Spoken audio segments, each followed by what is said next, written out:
저와 여러분은 모두 그리스도인입니다. 맞죠? 맞습니다. 우리는 그리스도인입니다. 그렇다면 그리스도인으로 산다는 것은 과연 무엇을 의미하는 말일까요? 그리스도인으로 산다라는 말은 과연 무엇일까요? 우리가 어떻게 사는 것이 그리스도인으로 사는 것일까요? 교회를 다니는 걸까요? 더 구체적으로 교회에 가서 예배를 드리고 또 종종 성경을 읽고 또 어려울 때면 하나님께 기도하고 어떤 봉사와 수고의 일을 하는 것, 그것이 그리스도인으로 사는 모습일까요? 물론 아닌 건 아닙니다. 그러나 그 정도만 가지고는 우리가 그리스도인으로 산다라고 말하기에는 조금 부족할 겁니다. 왜냐하면 우리가 그리스도인으로 산다는 것은 예배하고 말씀 보고 찬송하는 것, 그 이상의 의미가 있기 때문에 그렇습니다. 그러므로 오늘 말씀을 통해서 그리스도인으로 산다는 것이 무엇인가를 확인하시고 더 나아가서 나는 과연 지금껏 그리스도인으로 살았는가 점검하시고 다시금 내가 그리스도인으로 살겠다라고 다짐할 수 있는 그런 시간 되시기를 바랍니다. 오늘 본문이 말하는 그리스도인으로 산다는 것은 어떻게 사는 것일까요? 22절에 그 답이 나옵니다. 22절을 보시면 사람들이 너희를 무엇하며 미워하며 라고 이야기를 합니다.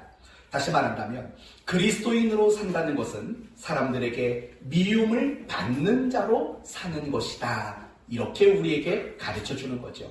더 구체적으로 말하면 그리스도인으로 산다는 것은 사람들에게 미움을 받아서 그 다음에 나오는 말이 뭡니까? 멀리하고, 여기서 멀리한다라는 말은 따돌린다, 따돌림을 당한다 라는 뜻이에요. 그 다음은 뭡니까? 욕을 먹고 그 다음은 악하다 라고 비난을 받는 것. 그리고 그 다음이 뭡니까? 버림을 받는 것이라고 말합니다. 버림을 받는 것. 여러분, 버림을 받는다라는 말은 관계 단절을 말하는 겁니다. 관계 단절. 뭐 요즘 식대로 말한다면 그런 거죠. 절교 또는 카톡 수신 차단. 아무리 카톡을 보내도 카톡이 가지 않아요. 수신 거부. 제가 이 설교 준비하면서 제 핸드폰을 봤더니 수신 거부라고 제가 저장해 놓은 전화번호가 10개나 되더라고요. 10개. 물론 다 사기 업체들입니다. 장애인들을 도와야 된다고 해서 도와달라고 했던, 그러나 알고 봤더니 사실이 아니었던 그런 전화번호는 다 수신 거부 처리를 해놨다고요. 바로 이런 것들을 말하는 거죠. 미움을 받아서 누군가에게 관계 단절을 당하는 것. 바로 이것이 그리스도인으로 산다는 의미라는 것입니다. 사실은 충격적인 얘기입니다. 왜냐하면 우리는 그리스도인으로 산다라고 말할 때 내심 기대하고 바라는 것들이 있기 때문에 그렇습니다. 우리가 그리스도인으로 살면서 내심 기대하는 것들은 대부분 무엇일까요? 복 받는 거죠. 그렇죠? 복을 받는 것, 무슨 일이든 형통한 것, 또는 사람들 앞에서 높임을 받는 것. 그래서 내가 그리스도인으로 살면서 누군가에게 자랑거리가 있고 뭔가를 과시할 만한 것이 있는 것. 우리는 이런 것들을 그리스도인으로 사는 것이다 라고 기대하고 생각할 때가 많이 있다는 겁니다. 그러나 오늘 본문에서 예수님은 단호하게 말씀하십니다. 누군가에게 미움을 받는 자로 살아가는 것, 그것이 바로 그리스도인으로 살아가는 것이다 라고 말한다는 겁니다. 여러분, 이 말을 반대로 말하면 이런 것들입니다. 누구에게도 미움을 당하지 않는다면 그 사람은 결코 그리스도인으로 사는 것은 아니다. 이렇게 이야기하고 있는 거죠. 그렇다면 여러분 자신도 이 부분을 가지고 나는 과연 그리스도인으로 살고 있는가를 점검해 볼 필요가 있습니다. 어떻습니까? 누군가에게 미움을 받는 자로 여러분은 살아가고 계십니까? 맞으면 손가락 하나 쳐보세요. 누군가에게 따돌림을 좀 당해본 적이 있으십니까? 손가락 접어보십시오. 또는 누군가에게 여러분이 나쁜 사람이라고 비난을 받아본 적이 있으십니까? 손가락 접어보십시오. 누군가에게 관계 단절을 당해보신 적이 혹시 있으십니까? 손가락을 접어보십시오.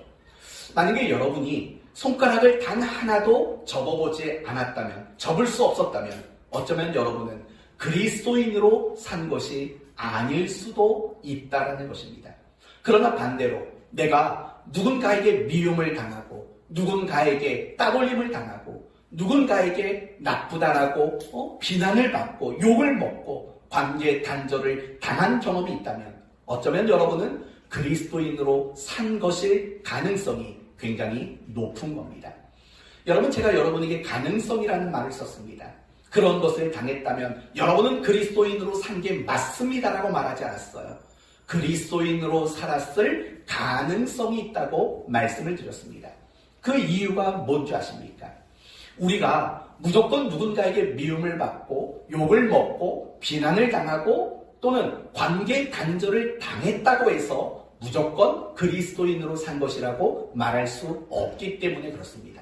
그렇다면 내가 미움을 받았는데 그것이 그리스도인으로 산 것이 맞느냐 아니냐는 무엇을 기준으로 알 수 있을까요? 그 미움을 무엇 때문에 당했느냐, 그것으로 점검할 수 있다는 겁니다. 왜냐하면 사실은 우리는 인생을 살면서 많은 사람들에게 미움을 받습니다. 그러나 그 미움을 당하는 이유가 뭐냐면 내가 뭔가를 잘못해서 미움을 당할 때가 분명히 있습니다. 또는 더 나아가서 내가 잘못된 말과 잘못된 행동을 해서 누군가에게 미움을 받고 비난을 받을 때도 분명히 있는 겁니다. 내가 불법을 저지르고 내가 어떤 이기적인 모습을 드러냄으로 말미암아 누군가에게 버림을 당하고 따돌림을 당하는 경우도 분명히 있기 때문에 그렇습니다. 이성적으로 살지 않고 상식이 없이 행동하는 너무나도 무례한 행동을 하기 때문에 누군가에게 관계 단절을 당하는 경우도 있기 때문에 그렇습니다.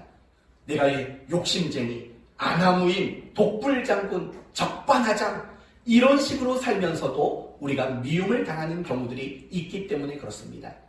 여러분, 작년 이맘쯤 기독교가 크게 비난을 받았던 사건이 있었습니다. 뭔지 혹시 아시겠습니까? 부처님 오신 날 어느 단체에서 조계종을 찾아갔습니다.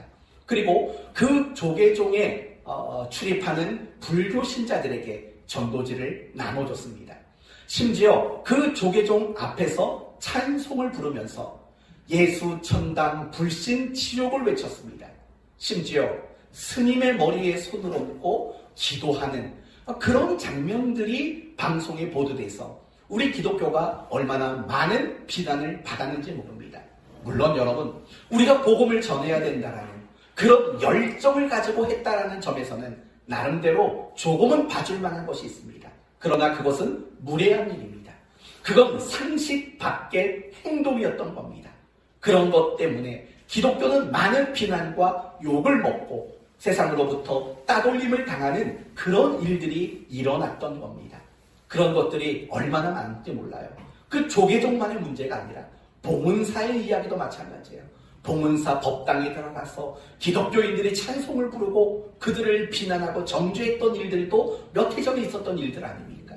만약에 그런 식으로 비난받고 그런 이유 때문에 미움을 받는다면 그 사람은 절대로 그리스도인으로 살고 있는 사람이다 라고 말할 수는 없다라는 겁니다.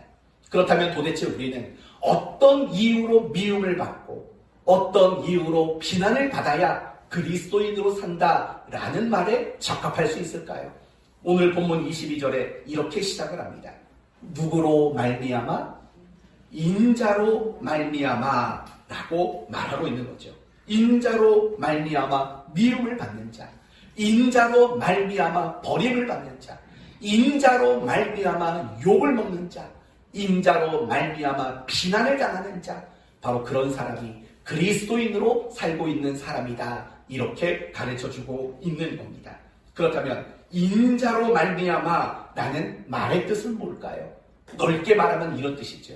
우리가 가지고 있는 예수를 믿는 믿음, 그리고 그분을 보내신 하나님을 향한 우리의 신앙, 믿음과 신앙이라는 이유로 우리가 미움을 당한다면 바로 그것은 그리스도인으로 살고 있다라는 증거가 된다는 겁니다. 조금 더 정확히 말하면 이 믿음과 신앙이라는 것을 마태복음 5장에서는 단 한 글자로 대신 표현했습니다. 그게 뭘까요? 단 한 글자. 믿음과 신앙을 단 한 글자로 표현했습니다. 그게 뭘까요? 의라는 단어로 마태복음 5장, 더 나가서 산상수훈의 말씀은 한마디로 그렇게 묘사를 하는 거죠. 의를 위하여 박해를 받는 자, 바로 그런 사람이 그리스도인으로 살고 있는 사람이다. 이렇게 이야기하고 있는 겁니다. 그렇다면 의란 무엇일까요? 성경이 말하는 의는 크게 두 가지입니다. 첫째는 하나님과의 관계 회복을 이루어지는 것. 그것이 바로 성경이 말하는 의인 거죠. 원래 인간은 하나님과 원수의 관계였어요. 하나님과 화평할 수 없는 거리가 있는 관계였다고요. 그러나 그 하나님과 인간과의 관계가 예수 그리스도의 십자가의 죽으심으로 말미암아 화목의 관계로 회복이 되어졌죠. 그래서 그 예수를 믿는 사람들을 향해서 하나님은 무엇이나 우리를 불러주시냐면 의인이라고 불러주시는 거예요. 바로 의인, 하나님과의 관계가 회복된 자다라는 뜻인 거죠. 또 성경에 말하는 의인은 이런 겁니다. 하나님과의 관계가 회복된 의인들에게 하나님이 원하시는 삶, 하나님이 요구하시는 삶, 바로 그것이 성경이 말하는 의라는 겁니다. 그렇기 때문에 인자로 말미암아 미움을 당한다 라고 말할 때 그 뜻은 결국은 이런 거죠. 하나님과의 관계가 회복된 자로서 하나님이 원하시는 그 삶, 하나님의 말씀대로 하나님의 뜻대로 순종하며 살아가는 삶, 그 삶으로 인해서 누군가에게 미움을 받고 그런 삶을 위해서 누군가에게 비난을 받는 사람, 바로 그런 미움을 받는 사람이 그리스도인으로 사는 사람이다, 이렇게 말하고 있는 겁니다. 이 관점으로 사실은 우리 자신을 점검해 봐야 됩니다. 나는 정말 하나님이 원하시는 삶, 하나님의 뜻하시는 대로 순종하며 살길 위해 나는 미움을 받고 비난을 받고 버림을 받고 욕을 먹고 비난을 당하는가? 그것이 있다면 우리는 그리스도인으로 살고 있는 것이 맞다라는 겁니다. 사랑하는 성도 여러분, 이런 일을 여러분은 당하고 계십니까? 여러분은 그러면 그리스도인으로 살고 있는 겁니다.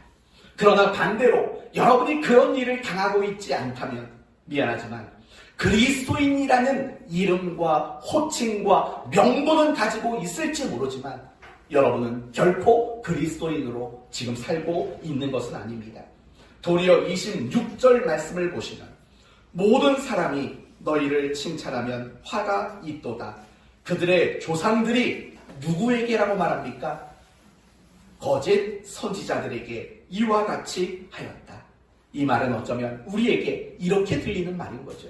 거짓 그리스도인으로, 가짜 그리스도인으로 우리는 살고 있는 것이다 라고 말할 수 있다는 겁니다. 어떻습니까? 제 말이 이해가 됩니까? 어쩌면 여러분은 이런 생각하실지도 모릅니다. 여러분, 저 예배 잘 드리잖아요. 목사님, 저 예배 잘 드리잖아요. 저 나름대로 경건 생활도 하잖아요. 그런데 고작 미움 받는 일들이 없다고 내가 그리스도인으로 사는 게 아니라고 말한다면 너무 억울합니다. 이렇게 말하실 분이 계십니까? 여러분이 그런 생각을 하시면 안 됩니다. 왠 줄 아십니까? 우리 그리스도인들에게는 미움을 당하는 것 또는 박해를 당하는 것, 이런 것들이 너무나 당연한 것이고 너무나 필연적인 일이기 때문에 그렇습니다. 예를 들어봅시다. 사도행전 앞부분에 나오는 그 예루살렘 교회, 초대교회를 생각해 보십시오. 그들은 평범한 성도들이었습니다. 어떤 특별한 직분을 가진 어떤 사람들이 아니었습니다. 그럼에도 불구하고 그들은 많은 미움을 당하고 많은 박해를 당했다는 것을 알고 계시지 않습니까? 성경에 나오는 많은 교회들, 에베소, 빌립보, 갈라디아, 이런 교회들의 특징이 무엇입니까? 그들은 모두가 박해를 당했다는 겁니다. 여러분, 이렇듯이 정말 그리스도인으로 살아가는 사람들에게는 미움을 당하고 박해를 당하는 것이 필연적인 일일 수밖에 없습니다. 어쩌면 여러분은 또 이렇게 반문할지 모릅니다. 목사님, 그때는 시대가 그런 시대 아니었습니까? 라고 반문할지 모릅니다. 그렇다면 여러분은 요한계시록 7장 말씀을 보셔야 합니다. 요한계시록 7장의 이야기가 무엇입니까? 14만 4천 명의 이야기입니다. 그러면 14만 4천 명은 누구입니까? 신약과 구약 모든 시대에 구원받게 될 모든 성도들을 지칭하는 표현이 14만 4천 명인 것입니다. 그렇다면 그 14만 4천 명의 특징을 무엇이라고 설명하고 있습니까? 이렇게 설명합니다. 큰 어디에서 나온 자? 큰 환난에서 나온 자라는 말로 14만 4천 명을 정의하고 있다는 겁니다. 그러니까 14만 4천 명 모두가 어디에서 나왔습니까? 환난에서 나온 자들이라는 겁니다. 그러니까 결코 이 말은 무슨 말입니까? 이 땅을 살아가는 모든 그리스도인들, 그들은 반드시 통과할 수밖에 없는 길이 있다는 겁니다. 그 길이 뭡니까? 환난이라는 길입니다. 그리고 오늘 본문대로 말하면 사람들에게 미움을 받는 거고, 비난을 당하는 거고, 욕을 먹는 거고, 버림을 당하는 것들이죠. 이런 것들이 당연히 그리스도인이라면 걸을 수밖에 없는 당연한 길이라고 말하는 겁니다. 그렇기 때문에 내가 정말 그리스도인으로 살았다면 내 삶에는 정말 필연적으로 미움을 당하는 것, 누군가에게 박해를 받는 이 일들이 우리에게는 일어날 수밖에 없다라는 겁니다. 그래서 베드로 사도는 베드로전서 4장에서 이런 말을 합니다. 사랑하는 자들아 너희를 연단하려고 오는 불시험을 이상한 일 당하는 것 같이 이상히 여기지 말고라고 말합니다. 미움을 당하고 박해를 당하는 것, 그것을 이상한 일 당하는 것이라고 여기지 말라고 말합니다. 바울 사도도 마찬가지입니다. 디모데후서 3장에 이런 말이 나옵니다. 무릇 그리스도 예수 안에서 경건하게 살고자 하는 자는 무엇을 받으리라? 박해를 받으리라 라고 이야기하고 있는 겁니다. 이렇듯이 우리 그리스도인들이 미움을 당하고 박해를 당하는 것은 당연한 것이고 필연적인 일일 수밖에 없습니다. 그렇기 때문에 우리가 이 땅을 살아가면서 미움을 당하는 일들이 없다면 어떻게 우리가 그리스도인으로 살고 있다라고 말할 수 있겠습니까? 결국 그리스도인으로 산다는 것은 무슨 말입니까? 누군가에게 미움을 받고 누군가에게 박해를 당하는 것, 따돌림을 당하고 비난을 받고 욕을 먹는 것, 그런 삶을 살아가는 것, 그게 바로 그리스도인으로 산다라는 의미인 것입니다. 정말 신앙이 좋은 사람은 어떤 사람입니까? 미움을 당해도 박해를 당해도 그 모든 것들을 받아들이고 감수할 수 있는 사람, 바로 그 사람이 신앙이 좋고 믿음이 좋은 사람이라고 말할 수 있다는 겁니다. 전 이 설교를 준비하면서 참 걱정이 많이 됐습니다. 당연히 그리스도인으로 사는 것이 누군가에게 미움을 받는 것이라고 말씀을 드리지만, 그리고 여러분은 분명히 머리로는 그 말을 이해할 것이 분명하지만 정말 마음으로 이 말씀을 이해할 수 있을까라는 고민이 사실은 굉장히 많았습니다. 제가 이런 고민이 들 때마다 생각하는 건 그겁니다. 설교는 목사 혼자의 힘으로 하는 건 아니구나. 정말 하나님의 은혜 주셔야 되고 하나님이 여러분의 마음과 생각을 만져주셔서 그게 이해가 되고 그것을 인정하고 받아들일 수 있도록 돕지 않는다면 진정한 설교 사역이 될 수 없겠구나 라는 그런 생각이 너무 많이 들었습니다. 여러분, 오늘 이 말씀, 누군가에게 미움을 당하고 누군가에게 비난을 받는 것이 그리스도인으로 사는 것이다, 이 이야기를 예수님은 누구에게 말씀하고 계셨을까요? 바로 제자들에게 이 말씀을 하고 있었습니다. 그러면 여러분, 제자들은 그 말을 이해할 수 있었을까요? 저는 이해하지 못했다고 생각합니다. 왜냐하면 예수님이 자신이 고난을 당하고 또 자신이 죽을 것에 대한 이야기를 제자들에게 언급했을 때 제자들은 그 사실을 이해할 수 없었기 때문입니다. 그렇기 때문에 그리스도인으로 사는 것이 미움을 받는 자의 모습이라는 것도 이해하지 못했을 겁니다. 그러나 시간이 지나고 훗날 그들은 이 말이 어떤 의미가 있는지 분명히 이해했으리라고 저는 생각합니다. 오늘 우리도 마찬가지일 겁니다. 그리스도인으로 산다는 것은 미움을 받는 자로 사는 겁니다. 그리스도인으로 사는 것은 끊임없이 누군가에게 비난을 받을 수밖에 없는 삶을 사는 게 그리스도인의 삶입니다. 이 말이 여러분에게는 이해가 되지 않을 수도 있습니다. 머리로는 이해가 되지만 그것이 정말 내 삶에 와닿지 않는 말씀일 수도 있습니다. 그래서 하나님 앞에 기도하고 이 시간도 하나님이 여러분에게 은혜 주시기를 간절히 소망합니다.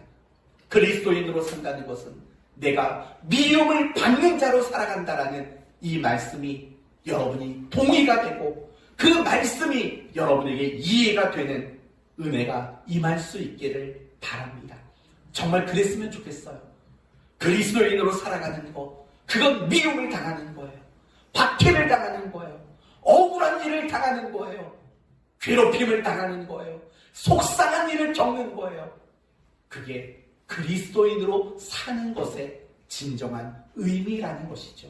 그래서 저는 여러분 모두가 매일매일의 삶에서 여러분이 살아가는 그 삶의 자리에서 그리스도인으로서 정말 하나님이 원하는 그 삶을 살다가 미움을 당하게 되는 그런 일들이 생겨날 수 있기를 축원드립니다. 그렇다면 여러분, 우리는 첫 번째 이런 결론을 내렸습니다. 그리스도인으로 산다는 것은 뭐라고요? 그리스도 때문에 하나님 말씀대로 살다가 미움을 당하고 박해를 당하는 자가 되는 것, 그게 그리스도인으로 사는 것이라고 말씀을 드렸습니다. 이제 두 번째 생각할 것은 이겁니다. 그렇다면 우리는 왜 미움을 받을 수밖에 없습니까? 우리가 미움을 당하고 우리가 박해를 당하는 것이 필연적인 일이라고 말씀을 드렸습니다. 그 이유는 과연 무엇일까요? 왜 우리는 미움을 당할 수밖에 없을까요? 이유는 간단합니다. 우리의 구주이시며 우리의 왕이신 예수님이 미움과 박해를 당하셨기 때문에 그렇습니다. 그렇다면 여러분, 주님은 왜 사람들에게 미움을 받았을까요? 주님은 왜 사람들에게 고난을 당하고 왜 주님은 사람들의 손에 의해서 죽임을 당하셨을까요? 그 이유는 뭘까요? 간단히 생각해보면 이렇게 말할 수 있습니다. 주님이 그 사람들의 편을 들어주지 않았기 때문에 그렇습니다. 예수님이 특별히 미움을 받았던, 예수님을 특별히 미워했던 사람들이 있습니다. 누굴까요? 바리새인과 서기관들, 이런 종교 지도자들이 예수님을 특별히 미워하고 예수님을 박해하는 데 앞장섰습니다. 이 종교 지도자들에 의해서 예수님은 십자가에 죽으실 수밖에 없었습니다. 그렇다면 이 종교 지도자들은 왜 예수님을 그렇게 미워했을까요? 왜 예수님을 그렇게 박해했을까요? 이유가 뭘까요? 이유는 간단한 거죠. 예수님은 그들의 편을 들어주지 않았기 때문입니다. 이런 거죠. 그래, 너희 말이 옳다. 그래, 너희가 맞다. 아이, 그래, 나도 그렇게 생각한다. 만약에 예수님이 그렇게만 해주셨다면 사실은 예수님이 미움을 당할 이유도 없는 거고 박해를 당할 이유도 사실은 없었습니다. 만약에 그렇게 해주셨다면, 그들 편을 들어주셨다면 어쩌면 예수님은 그들의 보스가 될 수 있었을 거예요. 그들의 우두머리가 되실 수 있었을 거라는 거예요. 그러나 예수님은 그들 편을 들어주지 않았어요. 늘 뭐라고 말했냐면, 너희가 틀렸어. 너희가 잘못 생각하는 거야. 너희가 잘못한 행동을 하는 거야. 그들 편을 들어주지 않았다라고요. 그렇다면 여러분, 더 중요한 건 뭘까? 그렇다면 예수님은 도대체 누구 편을 들어주셨을까요? 누구 편을 들었을까요? 당연히 하나님 편을 드셨다라는 거예요. 너희는 틀렸어. 그러나 하나님이 옳아. 하나님만이 진리야. 하나님만이 맞아. 라고 하나님 편을 들었던 겁니다. 그래서 예수님은 사람들에게 미움과 박해를 당할 수밖에 없었던 것입니다. 사랑하는 성도 여러분, 우리도 마찬가지인 겁니다. 우리도 우리의 구주이시며 우리의 왕이신 그 예수님 같이 하나님 편에 서기로 서약한 사람들이기 때문에 우리는 세상에서 미움을 당하고 박해를 당할 수밖에 없습니다. 맞죠? 여러분, 하나님 편에, 예수님처럼 하나님 편에 서기로, 하나님 편을 들기로 서약한 거 맞잖아요. 이런 서약 했어요, 안 했어요? 몰라요? 안 했어요? 했어요? 뭐예요? 했나요? 안 했나요? 언제 했어요? 그저께요? 여러분이 예수님을 믿는 그 순간 사실은 여러분은 이 서약을 이미 한 사람이라는 거예요. 많은 그리스도인들이 자꾸 발뺌을 해요. 나는 그런 서약 한 적이 없대요. 그건 예수를 믿는다라는 말의 의미가 뭔지를 모르는 거예요. 여러분은 예수를 믿는다라는 말이 어떤 의미라고 생각하십니까? 예수님이 나를 위해서 무엇을 하셨고 또 그 예수님으로 인해서 내가 가지고 누리게 된 혜택이 무엇인가를 알고 확신하는 것, 그것만이 예수님을 믿는다라는 걸까요? 아니죠. 예수님이 나를 위해서 하신 그 일을 알고 그래서 그분으로 인해서 내가 가지고 누리게 된 것들이 무엇인가를 확신하고 이제 예수님이 그렇게 하셨던 것처럼 우리도 하나님 편을 드는 자가 되겠습니다 라는 의미가 바로 예수를 믿는다라는 말의 의미인 것입니다. 그렇기 때문에 여러분이 예수님을 믿는다면 여러분 모두도 이미 서약을 한 거예요. 어떤 서약을 했다고요? 사람 편에 서지 않고 세상 편을 들어주지 않고 누구 편만 들겠다고요? 내가 하나님 편만 들겠다고, 내가 하나님 편 드는 삶을 살겠다고 여러분은 이미 그렇게 서약을 한 사람이라는 것입니다. 다 좀 우습지만 다시 한번 기회를 드리겠습니다. 예수를 믿으시겠습니까? 여러분이 예수를 믿겠다고 이 시간 대답하셨다면 그게 바로 서약이라는 겁니다. 사랑하는 성도 여러분, 여러분이 하나님 편을 드는 자가 된다면 당연히 미움과 박해를 받게 되어 있습니다. 예를 들어봅시다. 아벨은 왜 가인에게 죽었을까요? 왜 돌 맞아 죽었을까요?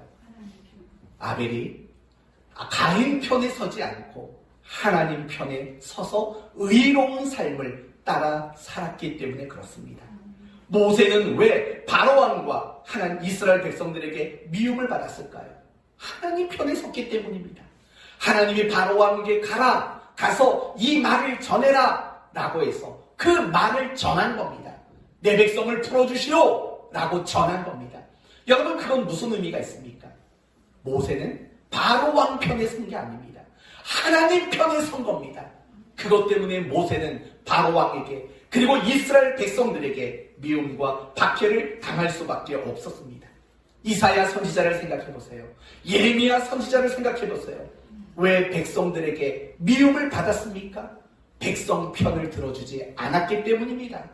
이사야 선지자와 예레미야 선지자는 하나님 편을 들었기 때문에 미움을 받은 겁니다. 초대교회 성도들도 마찬가지입니다. 사도들도 마찬가지입니다.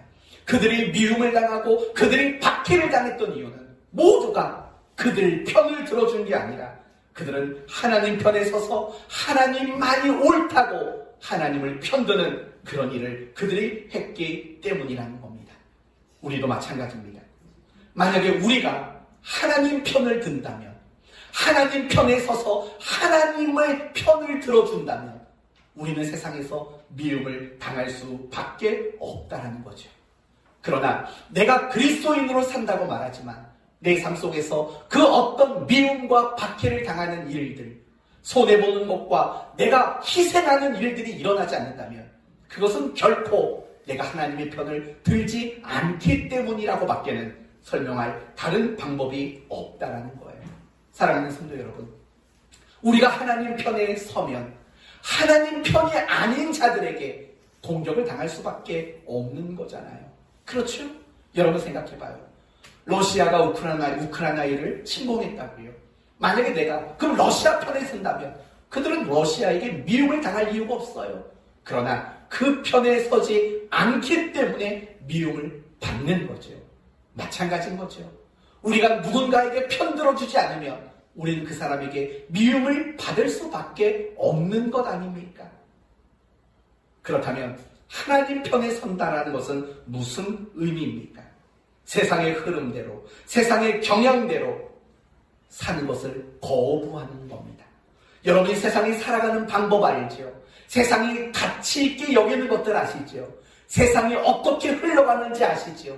그걸 거부하고 그걸 거절하는 겁니다. 하나님 나라의 원리, 하나님의 말씀대로만 살겠다고 동의하고 따라가는 것, 그게 하나님 편에 서는 겁니다. 조금만 더 간단히 얘기를 들면 이런 예를 들 수 있습니다. 세상은 갈수록 강하고 이기고 또는 높아져야 한다라고 주장하는 게 세상의 가치입니다. 강하고 이기고 높아지는 것. 다윗의 진화론의 영향을 받은 거죠. 다윗의 진화론의 영향을 받은 거죠.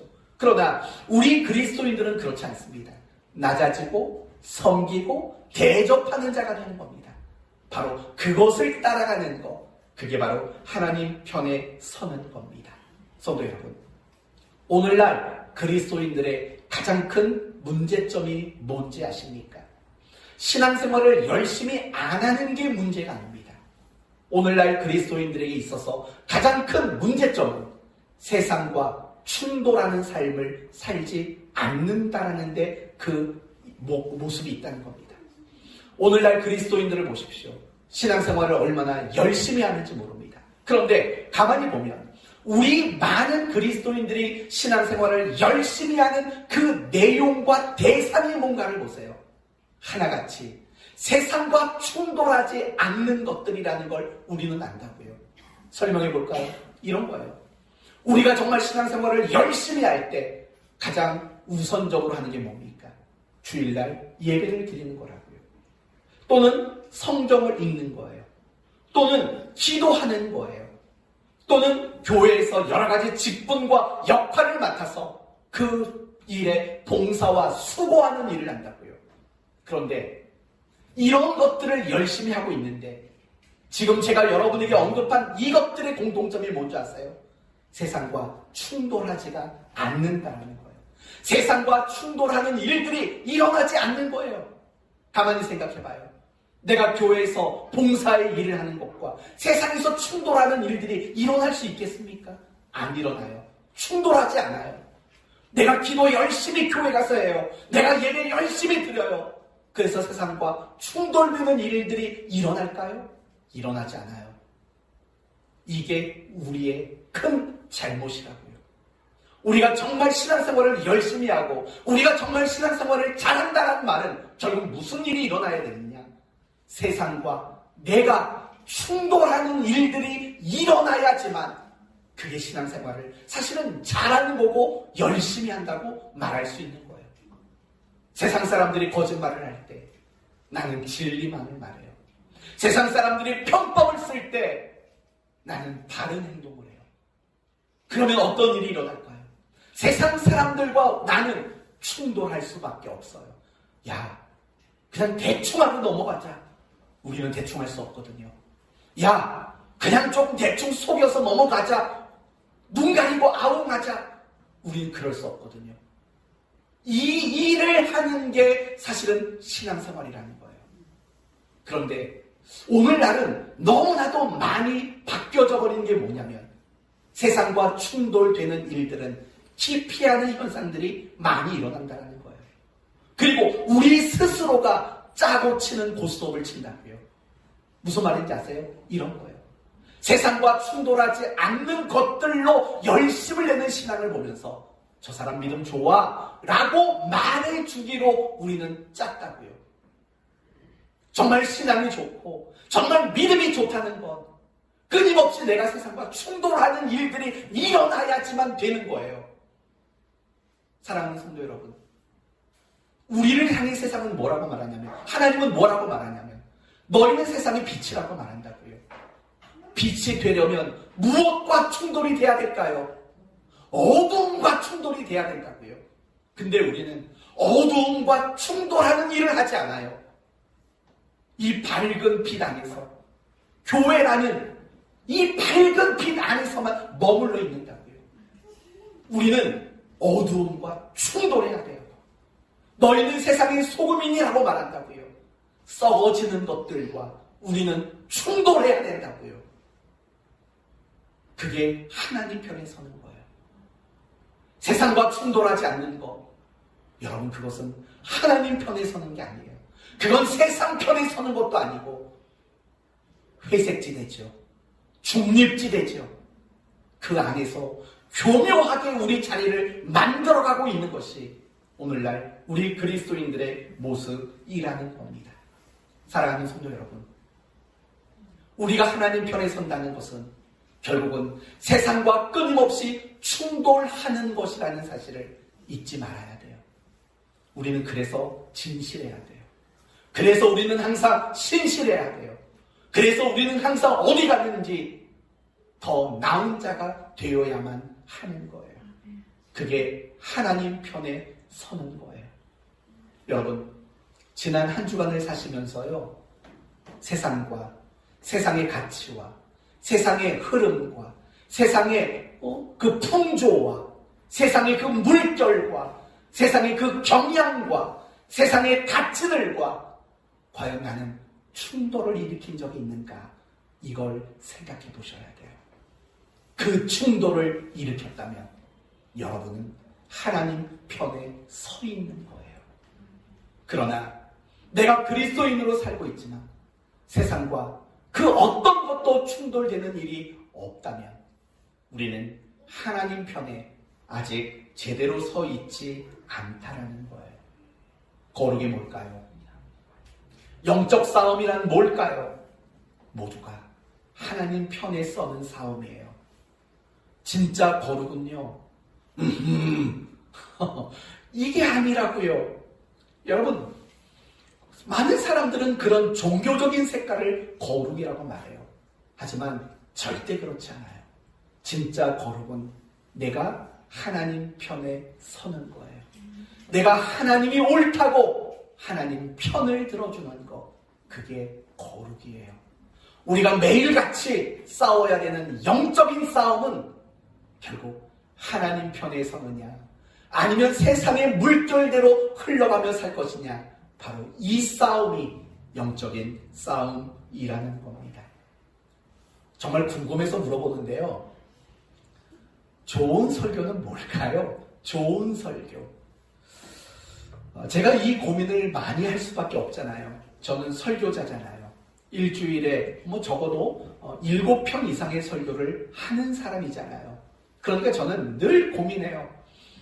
여러분, 제가 맨날 웃고 울고 하는 내용들은 대부분 이 설교와 관련돼 있어요. 그렇다면 제가 고민한 좋은 설교란 무엇일까? 여러분의 입장에서 말해보면 이런 게 좋은 설교라고 아마 생각하는 것 같아요. 여러분이 듣고 싶은 말을 해줄 때, 내가 듣고 싶었던 말이 있잖아요. 예를 들면 위로의 말, 아니면 때로는 내가 마음이 좀 찔림을 받고 싶을 때도 있다고요. 그러면 내 마음을 좀 찔리게 만들어주면 좋겠다, 그 말을 해주면 여러분은 좋은 설교, 은혜 받았다라는 말을 한다고요. 성도들이 생각하는 좋은 설교는요, 내가 주장하는 것, 내가 강조하는 것, 그것과 동일한 얘기를 하면 좋은 설교라고 생각하는 것 같아요. 예를 들면 기도를 정말 좋아하고 기도에 목숨 건 사람들은요, 기도에 대한 설교를 하면 은혜를 엄청 받으세요. 그렇잖아요. 막 헌신하고 충성하는데 여기에 관심이 많으신 분들은요, 헌신과 충성에 대한 설교를 하면 또 그렇게 은혜를 받아요. 또는 힘들고 어려운 가운데 있는 성도들, 그런 성도들은 하나님 앞에 두려움 또는 하나님의 도우심을 바라잖아요. 그 설교를 해주면 또 그렇게 좋아요. 은혜 받았다고 말해요. 목사님 오늘 설교 따봉이네요. 이러고 집에 간다고요. 결국 성도들이 생각하는 좋은 설교는 뭔지 아세요? 내 편을 들어주는 거예요. 내 편을 들어주는 거. 하지만 제가 고민하는 좋은 설교는 정반대예요. 제가 여러분 편 들어주는 설교를 한다면 저는 좋은 목사가 아닌 거예요. 여러분이 틀렸다고 말해야 되고 끝까지 저는 하나님 편을 들어야지만 그게 좋은 목사고 좋은 설교라고 생각을 해요. 여러분에게 세상과 충돌하라고 말하는 설교, 그런 게 좋은 설교예요. 그런데 가끔씩은 제 안에 막 갈등이 생길 때가 있어요. 성도들이 원하는 설교를 해줄까? 성도들이 듣기 좋은 설교를 해줄까? 그런 갈등이 잠깐씩 들 때가 있어요. 여러분이 저를 좀 도와주셨으면 좋겠어요. 제가 하나님 편을 드는 설교, 여러분 편이 아니라 하나님 편을 들어주는 그런 설교를 할 수 있도록 여러분이 저를 위해 기도해 주시고 또 저를 위해 그런 격려를 여러분이 많이 해주셨으면 좋겠습니다. 사람들은요, 늘 내 편을 들어주기를 늘 바라요. 여러분, 이건 웃자고 하는 얘기입니다. 남편의 뜻이 뭔지 아세요? 남편. 맨날 내 편은 안 들고 남의 편만 드는 게 남편이랍니다. 남편은 남의 편만 드는 게 남편이래요. 우리 교회의 남편들은 그럴 분이 없다고 생각해요. 왜냐? 이 교회 목사가 늘 아내 편을 들어주니까. 아닌 것처럼 보이시나 봅니다. 뭐 어쩔 수 없고요. 아무튼 사람들은요, 늘 내 편을 들어주기를 바래요.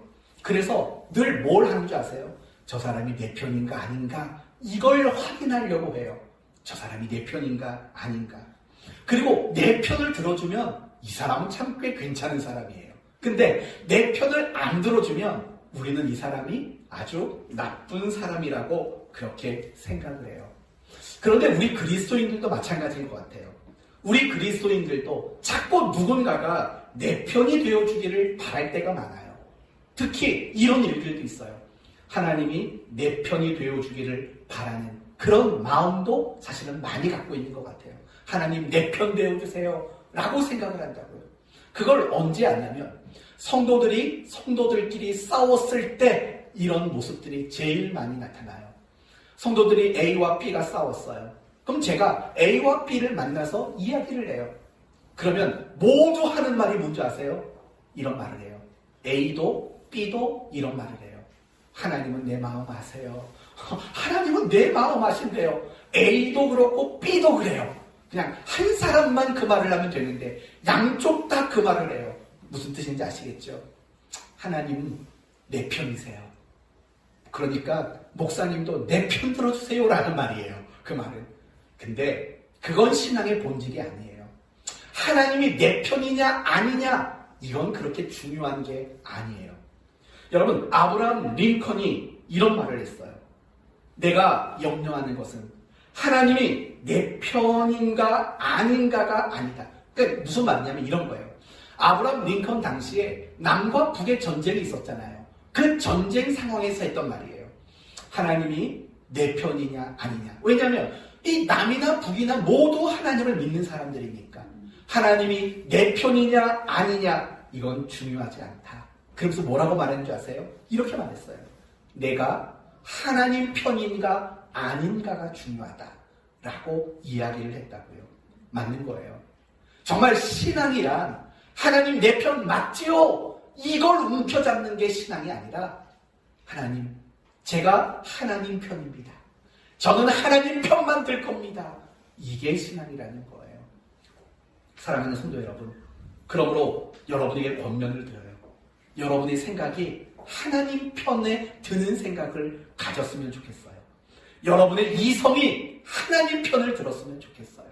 여러분의 감정과 여러분의 지성이 하나님 편을 들게 되기를 바라요. 여러분의 인격이, 여러분의 재능이 하나님 편을 들었으면 좋겠어요. 여러분이 가지고 있는 물질이, 여러분의 사업이 하나님 편에 서게 되기를 바라요. 여러분의 인생이, 여러분의 매일매일의 삶이 하나님 편에 있기를 바라요. 그게 그리스도인으로 산다라는 말의 뜻인 거예요. 저는 여러분에게 그리스도인으로 산다라는 게 무엇인지 지금까지 두 가지를 말했어요.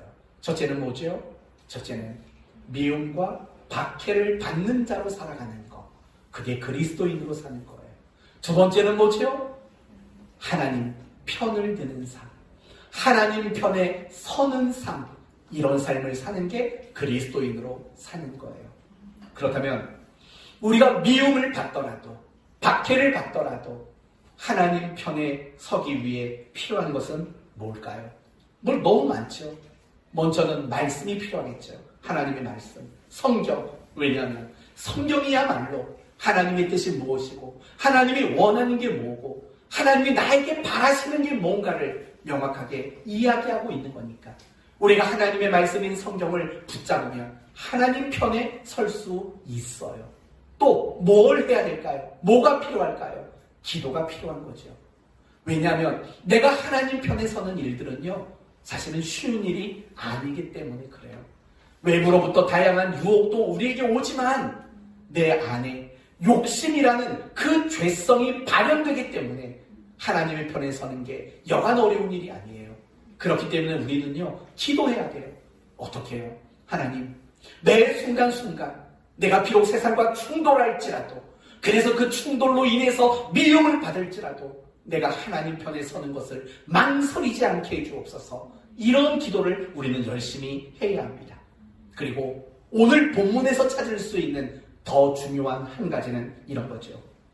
하늘의 상을 기뻐하는 자. 하나님이 우리를 칭찬하시고 우리에게 상 주시는 것을 소원하고 목표하는 자가 되는 일이 중요하다고 말하고 있어요. 23절을 볼까요? 23절. 한번 같이 읽어봅시다. 23절. 시작.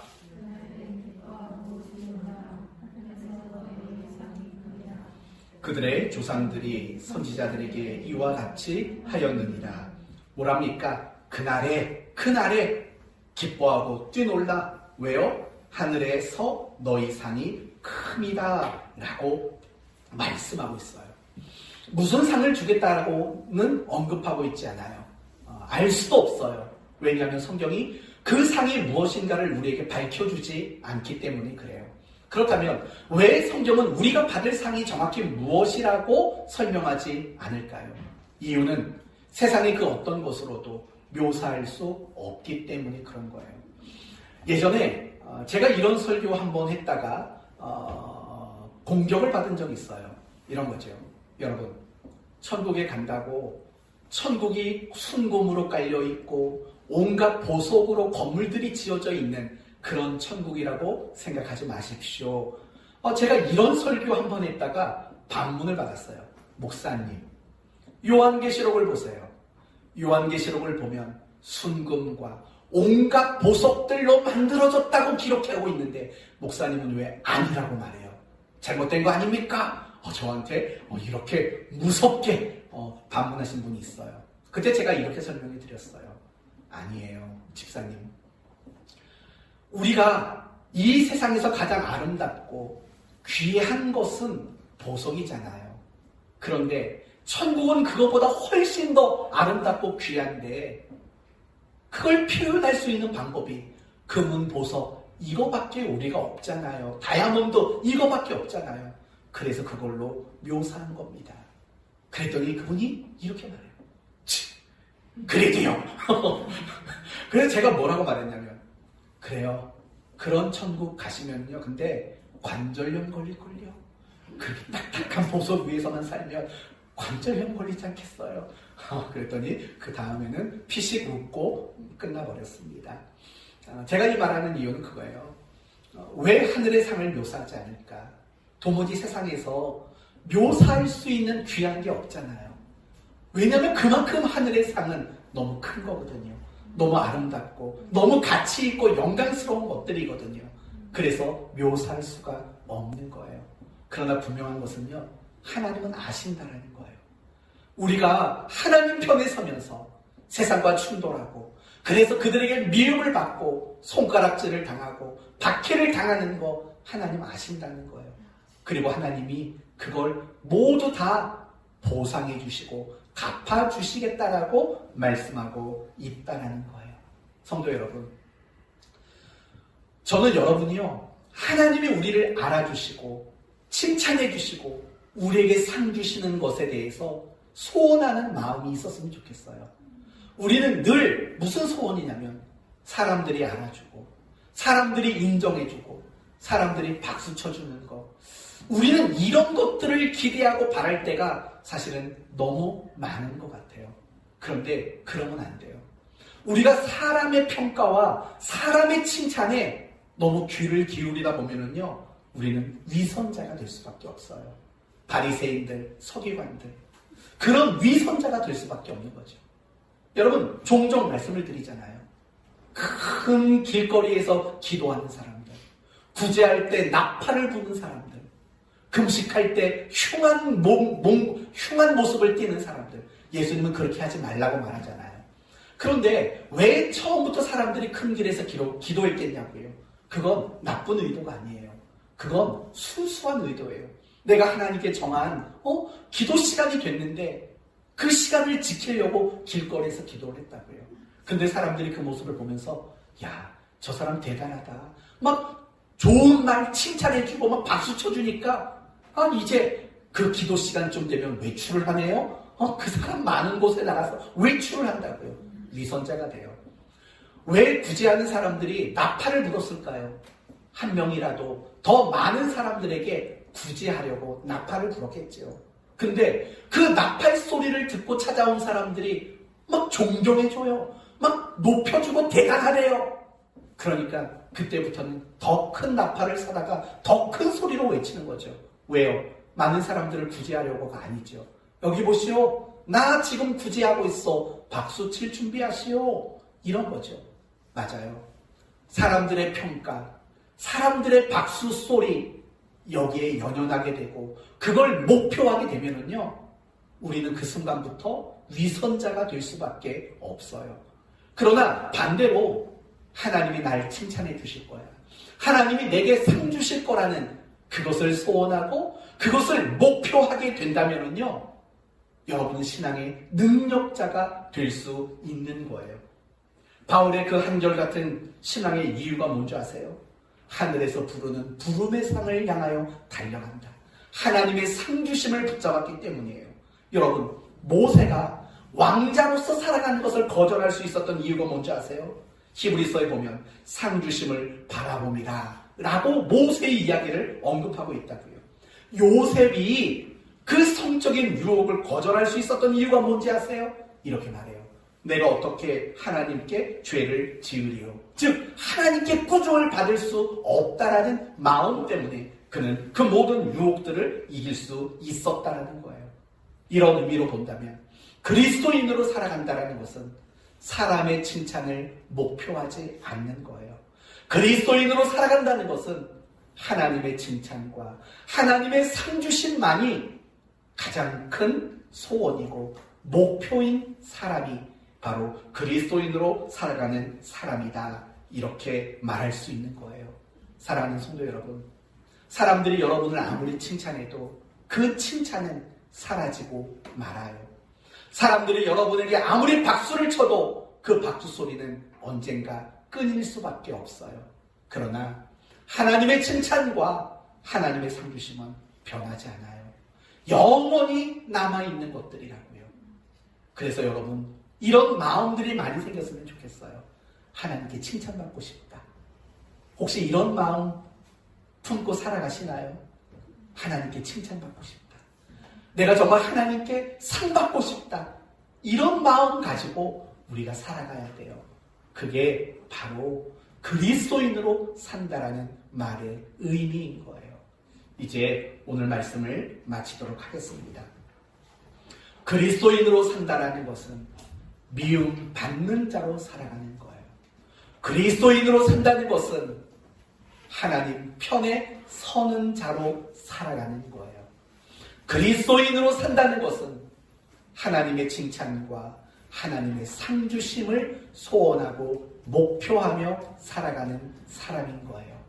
이제 마지막 질문입니다. 여러분은 그리스도인으로 살고 계십니까?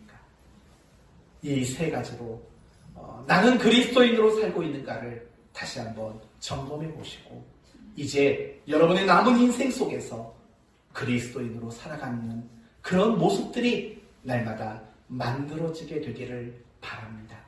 그리스도인으로 살아가는 것, 바로 그것이야말로 복이 있는 사람이라는 것 기억하시고 저와 여러분 모두가 그리스도인으로 사는 한 주간이 되시기를 예수 그리스도의 이름으로 축원드립니다. 아멘. 기도합시다. 하나님, 오늘 말씀을 통해서 우리가 그리스도인으로 산다는 것이 무엇인가를 다시 한번 깨닫게 해주시니 감사합니다. 그리스도인으로 산다는 것은 하늘의 상을 소원하며 그래서 하나님 편에 서며 그래서 미움과 박해도 당하는 자로 살아가는 것, 이것이 바로 그리스도인으로 사는 것이다 말씀하셨습니다. 또 그리스도인으로 산다는 것은 끊임없이 세상과 충돌하며 사는 것이 그리스도인의 삶이라고 말씀해 주셨습니다. 우리가 세상과 충돌하는 이 일에 열심을 내게 하여 주옵소서. 교묘하게 세상과 충돌하지 않는 일에만 열심을 내며 스스로 만족하는 신앙이 되지 않게 하여 주옵소서. 매일매일마다 세상 물결을 거슬러 올라가는 연어와 같은 자가 되게 하셔서 끊임없이 세상의 물결과 충돌하고 그 세상의 물결을 이겨내는 그런 그리스도인의 삶을 살게 하여 주옵소서. 우리 성도들 이 시간 다짐합니다. 그리스도인으로 살겠다고 다짐합니다. 도우시옵소서. 힘을 주시옵소서. 그렇게 살아내도록 붙잡아 주옵소서. 예수님의 이름으로 기도 올리옵나이다. 아멘.